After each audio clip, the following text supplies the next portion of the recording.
Spoštovane gledalke, dragi gledalci, lepo pozdravljeni v srednji informativni oddaji VTV Magazin. Tokrat smo za vas pripravili 5 zelo zanimivih prispevkov.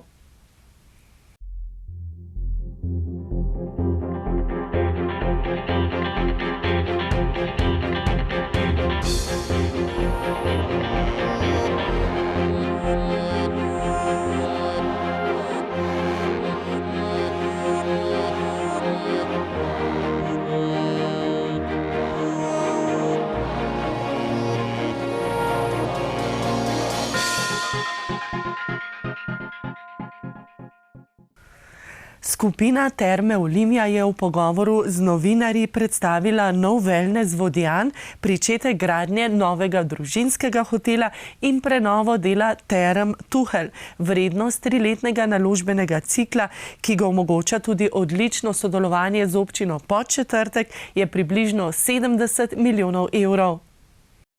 Skupina Terme Olimia, v katero sodijo tudi Terme Tuhelj na Hrvaškem, je lani ustvarila več kot 565 tisoč nočitev oziroma več kot 1500 nočitev dnevno. Kot je na novinarski konferenci povedal direktor Term Olimia, se letos nadejajo ponovitve rezultatov lanskega leta. To bodo dosegli tudi z novimi naložbami. Eno izmed njih, wellness Vodjan v hotelu Breza, so namenu predali pred nekaj dnevi. Na 2000 kvadratnih metrih sodobnih termalnih površin so obiskovalcem na voljo 3 bazeni, med njimi tudi 25-metrski plavalni bazen, na galeriji nad bazenom pa še 3 savne. Vrednost naložbe je 5 milijonov evrov. Za ureditev novega wellnessa so se odločili, ker je bil to predpogoj za gradnjo novega družinskega hotela. Na dan odprtja tega bazena smo si zastavili že nove cilje in smo podpisali pogodbo za izgradnjo novega hotela. Zdaj s pripravljalnimi deli smo že začeli, posekali smo že gozd,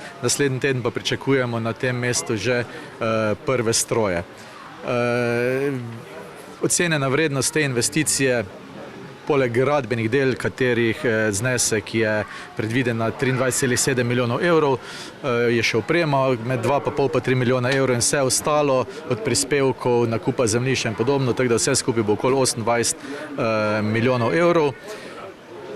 Hotel bomo odprli naslednje leto, zadali smo si optimističen načrt in verjamem, da z izvajalci, ki smo ga izbrali, je možno to izpeljati. Otvoritev napovedujemo za 21. maj 2026. Pred gradnjo novega hotela je bilo treba spremeniti občinski prostorski načrt. V osnovi smo mi z OPN-jem spremenili to območje ob hotelu v gradbeno parcelo, ki bi jo po tej zakonodaji verjetno morali dobiti nazaj, s tem bi nekako razvoj tule bil pač uničen za 30 let, ali pa ne bi bil nekaj, bi mi že mogli narediti, ampak tak ne. Ko so v termah izrazili pač željo, da bodo tukaj šli v izgradnjo, smo mi ta postopek ustavili. Na občinskem svetu smo tudi sprejeli še drugi sklep in sicer ta, da smo kot mi se pojavljamo kot investitorji povezovalnega hodnika zaradi uredbe o vodah. In pa ne nazadnje tudi pridobili smo pred leti v last gozdno cesto, ki jo zdaj pač spravljamo v registracijo in tudi tukaj bo potem na osnovi tega Terme Olimia uredilo to cesto in bo imelo dovozno cesto. Skratka, tako kot v večina projektov, ki se pojavljajo na občini, Podčetrtek občina izredno sodeluje. V Termah Tuhelj pa zaključujejo prenovo dela termalnega kompleksa, ki ga bodo namenu predali v začetku aprila letos. Ja, prav tako zaključujemo z največjo investicijo v zgodovini Term Tuhelj v letošnjem letu. Investicija, ki vključuje kompletno prenovo celega zahodnega dela Term Tuhelj z dodatnimi 46 novimi sobami, z novo restauracijo, z novo recepcijo, z popolnoma prenovljenimi bazeni, z sončno elektrarno in z kotlovnico na lesno biomaso bo ta investicija znašala 27 milijonov evrov in če dodamo še ta bazen in elektrarne v Termah Olimia, vključno z novim hotelom, je cel investicijski cikl v 3 letih težak približno 70 milijonov evrov. Po Vasletovi oceni je to največji zalogaj v slovenskem turizmu v zadnjih 15 letih. Dodajmo še, da je skupina Terme Olimia lani prvič v zgodovini ustvarila več kot 50 milijonov evrov prihodkov, kar je 5,4% več kot leto poprej. Dobiček pred obdavčitvijo pa se je povečal za 5,5% oziroma 7,5 milijona evrov. Vlada je leta 2020 sprejela pobudo za pripravo državnega prostorskega načrta za vetrno elektrarno Paški Kozjak. Načrtovani gradnji 4 vetrnic na grebenu Paškega Kozjaka pa nasprotujejo prebivalci, ki so se zdaj povezali v civilno iniciativo. Investitor vetrnega parka Paški Kozjak so Dravske elektrarne Maribor. Načrtovane so 4 vetrnice s skupno nazivno močjo do 28 megavatov. 3 vetrne elektrarne naj bi postavili na območju občine Vitanje, eno pa na mejo občin Dobrna in Mislinja. Po besedah prebivalcev Paškega Kozjaka pa bi vetrnice imele največji vpliv prav na območju hriborskega zaselka Strmec nad Dobrno. Jaz sem krajanka tukajšnjega območja Strmeca nad Dobrno, sicer ki pač vse skupaj spada pod nekako ozemlje Paškega Kozjaka, našega vsem znanega hriba, kjer so pohodne poti, pa take lepe turistične točke, kamor otroci pa družine radi zahajajo, kjer je doma ena taka pristna narava, pa kjer smo domačini pač že iz roda v rod prisotni za nekimi, bom rekla, klasičnimi dejavnostmi, ki spadajo v tako ekološko območje. Da na Paškem Kozjaku načrtujejo postavitev vetrnic, so bili seznanjeni že pred časom. Sprva smo bili informirani nekako zelo, jaz bom temu rekla, dobili smo obrobne informacije ali pa neke osnutke o tem, to je bilo v letu 2019, če se ne motim, da bodo pri nas nastale vetrne elektrarne. O tem se v bistvu takrat ni nič kaj govorilo. Predstavljeno je bilo, da se bo projekt verjetno izvedel in to je bilo to. Zdaj pa, ko smo lansko leto v mesecu novembru zvedli, mislim, da je bil november, ne vem, da se je načrt spremenil iz prvotnih načrtovanih elektrarn iz 3 megavatov na 7, nas je začelo skrbeti, kam to vse pelje. Začeli so raziskovati, kaj takšne vetrnice pomenijo za to območje. In na to se je pa začelo prebujati v nas nekako skrb in en tak prav organski odziv na nastalo situacijo. Kaj zdaj to pomeni?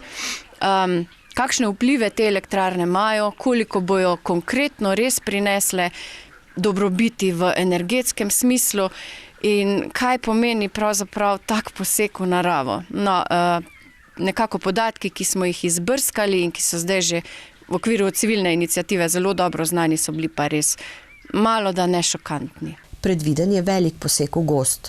Se pravi, same vetrnice naj bi posekali nekje do 1,31 hektara oziroma večjo površino. Če si predstavljate, da lahko to nekje pripeljajo gor, odlagajo elise, stebre in pa prav vse ostalo. Prav tako naredijo zelo velik poseg tudi zaradi tega, ker temeljna plošča ne bi nekje obsegala od 45 do 30 metrov.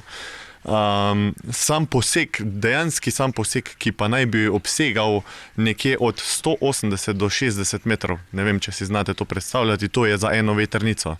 In te vetrnice naj bi se vrstile 4 tukaj gori, nekje 1,31 hektara bi bilo potem zajetega, se pravi, ne bi bilo več gozdov, po vsej verjetnosti v samem procesu oziroma transportu in vseh stvareh morajo spremeniti same trase oziroma vozišča, dostope in tako naprej. Po mnenju prebivalcev, ki so se konec lanskega leta povezali v civilno iniciativo proti vetrnim elektrarnam na Paškem Kozjaku, visoke vetrnice ne sodijo v neokrnjeno naravo, z njimi bi ogrozili pitno vodo in življenje ljudi, pravijo. Prvo in najbolj pereče vprašanje za nas domačine, ki živimo od načrtovanih elektrarn komaj 350 metrov stran, pa tudi 500, se pravi v nekem takem ožjem krogu, bomo rekli do 800 metrov, nas je kar precej 10 plus, nas je začel skrbeti infrazvok. To je pri nas v naši zakonodaji predvsem, bom rekla, nepoznana stvar, druge po Evropi pa to zelo dobro poznajo in zaradi tega tudi pišejo pravila v svojih zakonih, koliko so lahko elektrarne v bližini nekih gradbenih parcel. Pri nas tega seveda ni. Zato nas je začelo skrbeti, kje bomo dobili zaščito, če resno pride do teh posledic infrahrupa, ki smo ga potem tudi raziskali, kaj pravzaprav povzroča, kaj pomeni. Skrbijo jih tudi povsem fizični vplivi. Če je tvoja hiša oddaljena 350 metrov stran, kaj se zgodi, če se Bog ne daj? Ne rečemo, da se bo to zgodilo, ampak seveda nek procent obstaja, kaj če se ta stvar poruši, polomi, kaj če odleti elisa, kaj če odletavajo ledene ploskve. Se pravi, na vrhu hriba 350 metrov stran ni neverjetno, da te taka stvar po zraku doleti, prav osebno, fizično, na posestvu, živali, kakorkoli. Obstaja tudi večja možnost požarov, prav tako bi tak projekt lahko vplival na pitno vodo. Smo ugotovili, da se stvar nahaja na robnem območju oziroma pač tako pol na območju tretjega in drugega varstvenega režima. Potem smo šli raziskovati, kaj to pomeni in ugotovili, da se tam nekako gradnja ne predvideva. Sploh je pa treba imeti v umu, da je velika nevarnost onesnaženja te pitne vode. Se pravi, če pride do kakšnega razlitja olij ali pa v samem postopku gradnje, če se zgodi kakršnakoli nesreča. In še pri naših raziskavah, prebiranju teh člankov smo začeli ugotavljati, da so same lopatice zgrajene iz posebnih smol, ki vsebujejo dejansko tudi rakotvorne delce oziroma rakotvorne snovi, ki potem s pomočjo erozije začnejo razpadati, se širijo v ozračje. To živali divje vdihnejo, to vdihnemo mi, ki smo blizu, to prehaja v prst. To je potem vse posod, ne? Vlada je lani sprejela uredbo o enkratnem denarnem nadomestilu občinam v sorazmerju z inštalirano močjo vetrnic na območju posamezne občine, ki znaša 200 tisoč evrov na megavat inštalirane moči. Občine naj bi ga prejele, ko bi vetrna elektrarna začela delovati. Kaj pa, če se kaj v projektu zalomi pred tem, se sprašujejo v civilni iniciativi. Kaj bo tudi z materialom po izteku dobe delovanja vetrnic? Sprašujejo pa se tudi, koliko bi vetrnice sploh delovale. Da same vetrnice obratujejo, se pravi, mora biti hitrost vetra nekje od 5 metrov na sekundo in do 25 metrov na sekundo. Vse, kar je pod in nad, pa vetrne elektrarne v bistvu stojijo. V lanskem letu, se pravi sedaj decembra 2024, naj bi tudi so sprejeli v bistvu NEPN, ta podnebni načrt nacionalni, v katerem pa tudi v bistvu sami navajajo v bistvu vse ta dejstva, v bistvu, katere tudi dvomimo, se pravi, da v primernost same Slovenije za postavitev vetrnih elektrarn, kar se tiče vetrnega potenciala, saj je v bistvu veter tu v Sloveniji zelo nestanoviten. Civilna iniciativa intenzivno zbira podpise proti temu projektu, ki jih bodo predali pristojnemu ministrstvu in s tem nedvoumno izrazili svoje nasprotovanje. V Dravskih elektrarnah Maribor, ki so kot investitor vetrnih elektrarn na Paškem Kozjaku, pa so o projektu povedali, navajam: Dravske elektrarne Maribor smo kot investitor projekta vetrnega parka Paški Kozjak leta 2019 podali pobudo za njegovo umestitev v prostor. Projekt je trenutno v fazi postopkov umeščanja v prostor, v okviru katerega smo že preučevali in še preučujemo morebitne vplive na življenje ljudi in naravo. Te raziskave, imenovane strokovne podlage, obsegajo ocene vplivov na družbo, gospodarstvo, živali, gozd in gozdarstvo, habitatne tipe, kmetijstvo, podzemne vode, zrak in podnebne spremembe, če jih naštejemo le nekaj. Lokacija projekta je bila izbrana na podlagi enoletnega merjenja vetrnega potenciala, ocene vplivov na okolje ter interesa lokalnega okolja. Predvidena postavitev vključuje 4 vetrne elektrarne s skupno nazivno močjo do 28 megavatov in višino stolpa do 135 metrov. Ocenjena letna proizvodnja bo znašala več kot 50 gigavatnih ur. Glede na povprečno porabo slovenskega gospodinjstva v letu 2023 bi lahko letno oskrbeli več kot 12 000 gospodinjstev. Ključni cilj projekta je uspešna realizacija zastavljenih načrtov, s čimer želimo povečati in zagotoviti stabilnost oskrbe Republike Slovenije z električno energijo. Ob tem si prizadevamo za iskanje ravnovesja med zanesljivostjo oskrbe, učinkovito rabo virov ter odgovornim odnosom do okolja. Projekt tako predstavlja pomemben korak k trajnostni energetski prihodnosti in krepi vlogo Slovenije na področju obnovljivih virov energije. Z veliko pozornostjo prisluhnemo mnenju lokalnim prebivalcem ter jih temeljito preučimo pri oblikovanju naših odločitev. Projekt vodimo transparentno in skladno z vsemi zakonskimi postopki. Vse informacije so javno dostopne, javnost in lokalna skupnost pa imata možnost sodelovanja in podajanja pripomb v postopkih. Dravske elektrarne Maribor ostajamo odprte za dialog in v iskanju rešitev, ki bodo v največji možni meri upoštevale interesov vseh deležnikov. Konec navedka. V občini Dobrna letos načrtujejo realizacijo več kot 60 projektov, ki bodo vključevali popoplavno sanacijo. Na novo pa so uredili tudi glavno cesto od krožišča do središča kraja.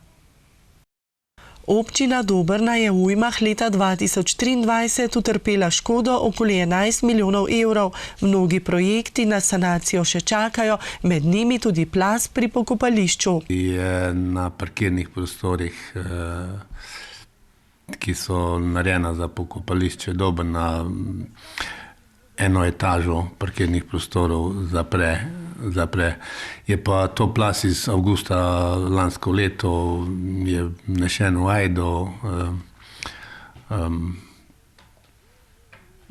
reševal se bo pa v okviru sanacij po poplavah. Dejstvo je, da imamo v Dobrni naslova poplav avgusta oziroma v letu 2023 preko 60 različnih projektov, ki jih je potrebno realizirati. To so plazovi nad hišami, plazovi pod hišami, ceste, nekatere imamo še zaprte, tako da tisti imajo prioriteto pred drugimi, ki bojo v neki prihodnosti realizirane. Popoplavna sanacija je bila po besedah župana zelo dobro zastavljena. Tisti predhodni program je bil dost odprt, tako da smo občine lahko tiste najbolj nujne stvari podelali in Dobrni smo tisto urgentno zadeve, vse kar se cest tiče, nekih manjših plazov, usadov, podelali. Trenutno pa smo v fazi pripravljanja številnih projektov, kot sem že prej rekel, je tam okoli 60 različnih dogodkov, plazov, usadov, poškodovanih odsekov cest, za vse te mostov, za vse te je treba pripraviti projekte, pridobiti pravico graditi, projekte poslati državno tisto tehnično pisarno, prek ministrstva potem v programu te projekte prijaviti. Je pa dejstvo, da trenutno še vedno samo projekte pripravljamo, delamo dipe, jih posiljamo v revizijo, vnašamo v ta program za odpravo posledic škod. Izrednega programa pa niso uspeli realizirati še nobenega projekta.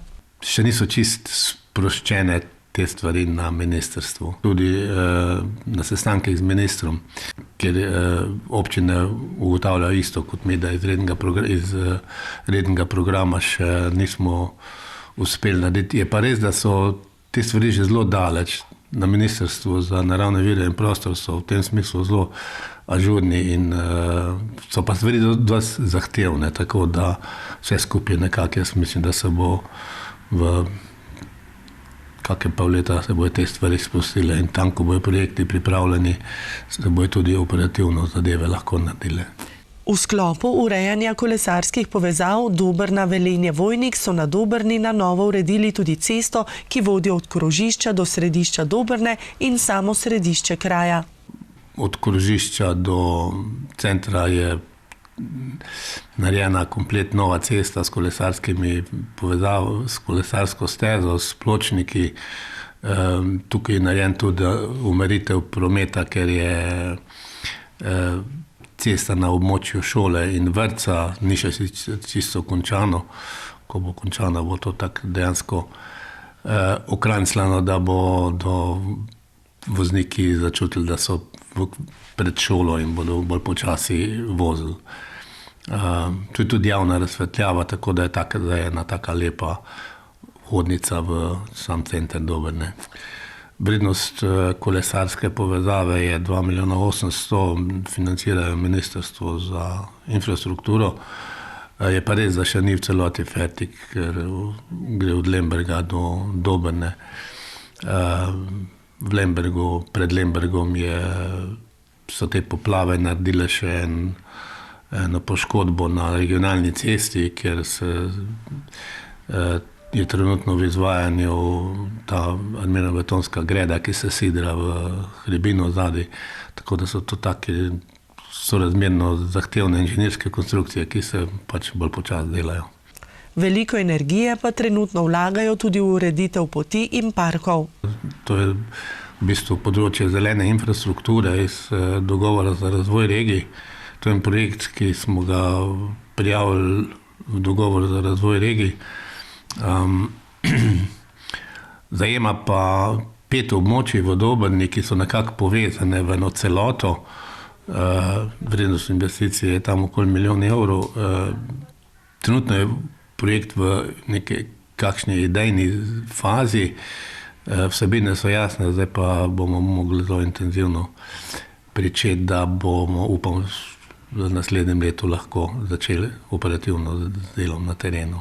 Želijo si postati še bolj turistično prepoznavna občina. Vse, kar delajo za turiste, pa delajo tudi za občane, je še poudaril župan. V Pokrajinskem muzeju Celje so na ogled postavili razstavo z naslovom Dediščina in moč mitov. Razstava je rezultat sodelovanja 9 slovenskih muzejev, kustosa dr. Jureta Krajška in 2 univerz. V Pokrajinskem muzeju Celje je do konca marca na ogled medmuzejska razstava Dediščina in moč mitov. Po besedah soavtorja razstave in kustosa v muzeju Jureta Krajška, razstava opozarja na bogastvo znanj, ki so shranjena v muzejskih predmetih. Pri razstavi pa sodelujejo številni muzeji. Za to razstavo smo se pravzaprav odločili, smo se priklopili kolegom iz drugih muzejev. Gre za namreč 10 muzejev, ki sodeluje, pa 2 fakulteti. Kjer pravzaprav poskušamo najti eno rdečo nit, se pravi, da med vsemi možnimi zbirkami oziroma vsi predmeti iz različnih zbirk zelo različnih muzejev po Sloveniji najdemo neko skupno, ne samo točko, ampak temo, ki povezuje pravzaprav vse te muzeje oziroma te zbirke in na nek način poskušamo s temi predmeti, ki so v naših, v teh zelo različnih zbirkah tudi prikazati oziroma povedati neke zgodbe. Vsak je po lastni presoji med vsemi svojimi zbirkami izbral svoj predmet in mitološko zgodbo. Zdaj za mite vsi vemo ali pa vedo, da so to neke prastare zgodbe, ki so se včasih dogajale, ki so bile v bistvu ustvarjene zato, da so si ljudje razlagali neke naravne pojave, ki jih niso poznali, da so si v bistvu to na nek način skrivnosti tega življenja in smrti, v bistvu, da se je vse to razlagali, ampak kaj je s temi miti? Ali so miti še živi, ali še nastajajo in to je tudi del te razstave, namreč kjer z temi predmeti poskušamo osvetliti cel kup mitov in pa potem ne samo same mite, pač pa tudi to prepletenost mitov, mitoloških zgodb in pa moderne družbe. To je že druga razstava v nizu povezovanja slovenskih muzejev s skupnim ciljem doseči večjo prepoznavnost kulturne dediščine. V pripravi razstave sta sodelovali tudi 2 fakulteti. Ja, avtorjev nas je veliko, zdaj na pamet, kar težko se naštejem, ampak muzej iz Ptuja, potem koordinator je pravzaprav muzej iz Kopra, Pokrajinski muzej Koper, potem imamo še Pomorski muzej iz Pirana, pa potem naš pokrajinski muzej, pa z Koroškega so 3 kolegice, potem kolega iz Škofje Loke, Tolminski muzej, tako da pravzaprav nekako potem Brežice, Krško, Mestni muzej Krško, potem Posavski muzej Brežice, tako da pravzaprav sodelujemo avtorji iz celotne Slovenije. Razstava ponuja na ogled mitološke zgodbe o Dionizu, Afroditi, Nike, Zeusu, Hermesu, Hefajstu, Aktajonu, kralju Matjažu in frajsinških škofih. Najprej so po posameznih muzejih postavili vitrino meseca oziroma manjšo razstavo. Potem smo pa iz teh razstav del teh predmetov in pa samo temo vklopili tudi v to razstavo, kjer so bolj ali manj, gre za zmanjšano število predmetov, zato ko je le potujoča razstava, in pa potem so, te teme oziroma zgodbe predstavljene na panojih, tudi s slikovnim predmetom, in pa še imamo nekaj poudarkov, ker določene tematike so bolj obširne, tako da imamo nekaj audiovizualnih v bistvu predstavitev, se pravi nekaj s pomočjo holograma in pa s pomočjo teh videov. Razstava Dediščina in moč mitov bo letos gostovala še v Pomorskem muzeju Sergeja Mašera Piran, Posavskem muzeju Brežice, Gorenjskem muzeju v Kranju ter v Slovenjgraškem Koroškem pokrajinskem muzeju. Prihodnje leto si jo bo mogoče ogledati v Mestnem muzeju Krško in Tolminskem muzeju. Učenci in dijaki iz vzhodne Slovenije so ta teden uživali v počitniških aktivnostih. Pestro dogajanje je bilo tudi v Velenju. Velenjski javni zavodi, društva in zasebniki so pripravili pester počitniški program in številne aktivnosti. Mnoge med njimi so bile brezplačne. Živahno je bilo v Vili Rožle, kjer je program za počitnikarje izvajala Medobčinska zveza prijateljev mladine Velenje.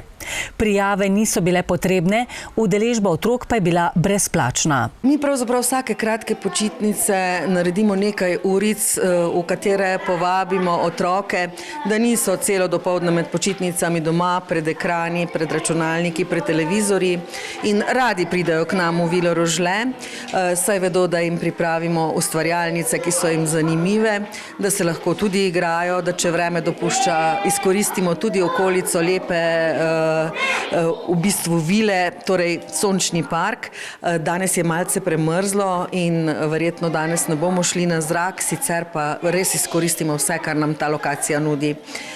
Otroci ponavadi prihajajo vsak dan, najbolj se potem nekako razreči zadnji dan počitnic, ko si verjetno večina staršev vzame vsaj tisti dan prosto, da ga potem preživi z otroki.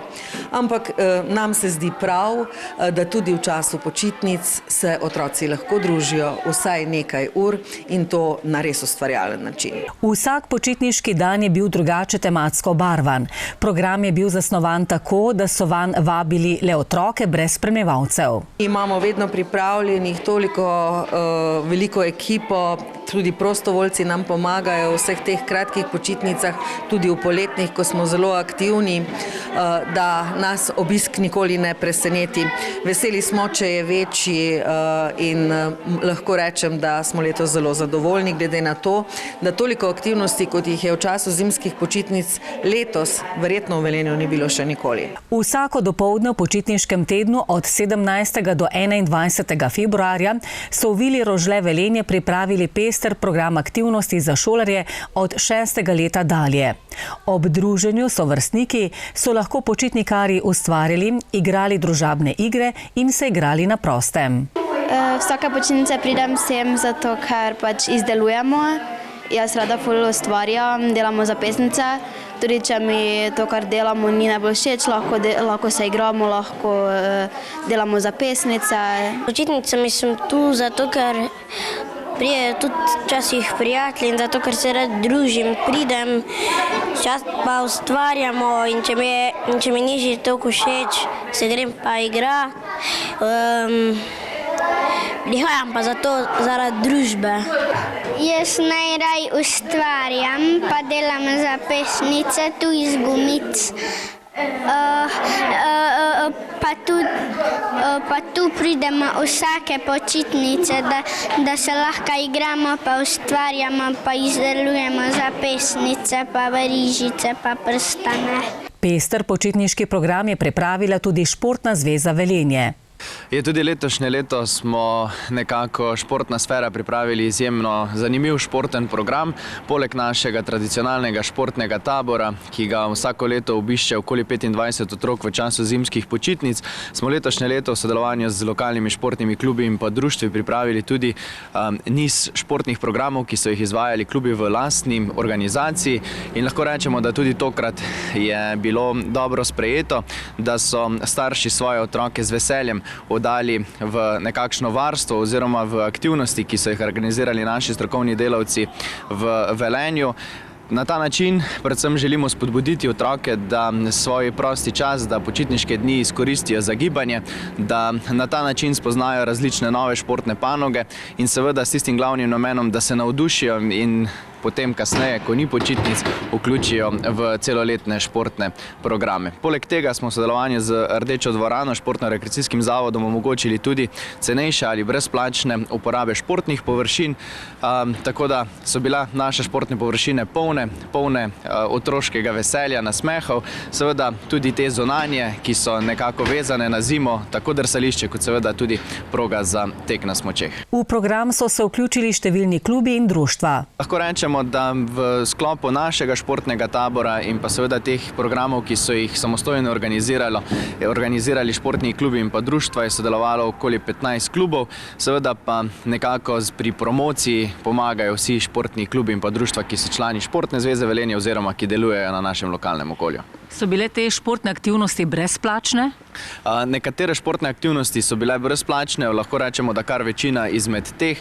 Nekatere so bile plačljive, predvsem tiste, pri katerih potrebujemo športno infrastrukturo, ki je mogoče malo bolj zahtevna, pa vendarle lahko rečemo, da je bil obisk zares dober.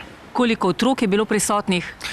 V vseh naših programih, ki smo jih izvedli, poleg seveda tudi brezplačnih uporabe športnih površin, lahko govorimo o nekaj preko 600 otrok, ki je bilo vključenih in seveda, ki so se gibali. Počitnice se zaključujejo, imajo pa v Športni zvezi Velenje velike načrte tudi za vnaprej. Zagotovo je eden od tistih glavnih del, ki ga trenutno upravljamo, šolska športna tekmovanja, kajti približno pol leta oziroma pol šolskega leta je še pred nami. Športna sfera v Velenju pa seveda si prizadeva, da v naše mesto, v naše lokalno okolje pripeljemo tudi večja športna tekmovanja, tako da bomo v mesecu marcu pravzaprav v sklopu praznovanja Rdeče dvorane, ki letošnje leto obeležuje 50 let, pripravili tudi večje državno prvenstvo v namiznem tenisu. Izjemno veseli pa smo, da bomo v mesecu juniju gostili zlato žensko Evropsko ligo v odbojki in tako spremljali našo reprezentanco, ki se bo pomerila z reprezentanco Grčije in pa Španije. Še nasvet, kako spodbuditi čim več mladih, da bi se začeli ukvarjati s športom? Predvsem je naše sporočilo, da je šport zabava, da je šport kraj, kjer se družimo in da na ta način skupaj s svojimi prijatelji naredimo nekaj dobrega za svoje zdravje in pa počutje. Drage gledalke in spoštovani gledalci, to je bilo vse v tokratni oddaji VTV Magazin. Hvala za vašo pozornost in nasvidenje.